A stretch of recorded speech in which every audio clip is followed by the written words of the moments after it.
Komunikasi secara terminologi berasal dari bahasa Latin communico, yang artinya membagi, dan komunis yang artinya sama. Sama di sini diartikan sebagai sama makna. Jadi, berkomunikasi berarti berusaha untuk mencapai kesamaan makna atau kesamaan arti antara kedua belah pihak yang berkomunikasi.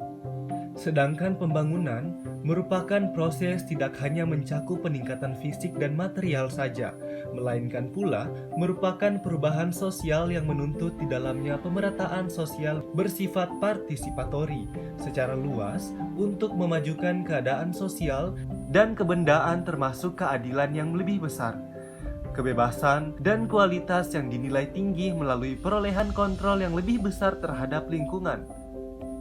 Berikut ini definisi komunikasi pembangunan menurut para ahli.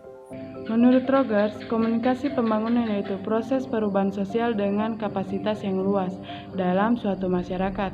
Dimaksudkan untuk kemajuan sosial dan material untuk mayoritas rakyat melalui kontrol yang lebih besar yang mereka peroleh terhadap lingkungan mereka. Menurut Klein Jans, pembangunan yaitu pada akhirnya bukanlah soal teknologi, tetapi pencapaian dan keterampilan baru, tumbuhnya suatu kesadaran baru, perluasan wawasan manusia, meningkatkan semangat kemanusiaan, dan suntikan kepercayaan diri. Menurut Roger dan Schumacher, pembangunan yaitu suatu jenis perubahan sosial, di mana ide-ide baru diperkenalkan kepada suatu sistem untuk menghasilkan pendapatan per kapita dan tingkat hidup yang lebih tinggi melalui metode produksi yang lebih modern dan organisasi pada tingkat sistem sosial.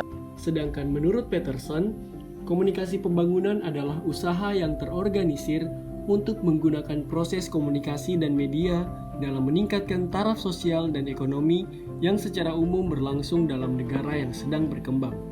Artinya, komunikasi pembangunan ini adalah usaha yang umumnya dilakukan oleh negara-negara berkembang untuk meningkatkan kualitas dan taraf sosial serta ekonomi negaranya dengan cara menggunakan proses komunikasi dan media. Contohnya adalah ketika pemerintah menggaungkan slogan "Cintailah produk-produk Indonesia" di berbagai media seperti televisi, radio, bahkan di setiap sambutan atau orasi. Tujuannya adalah agar masyarakat Indonesia mau membeli produk lokal supaya ekonomi masyarakat lokal bisa lebih meningkat.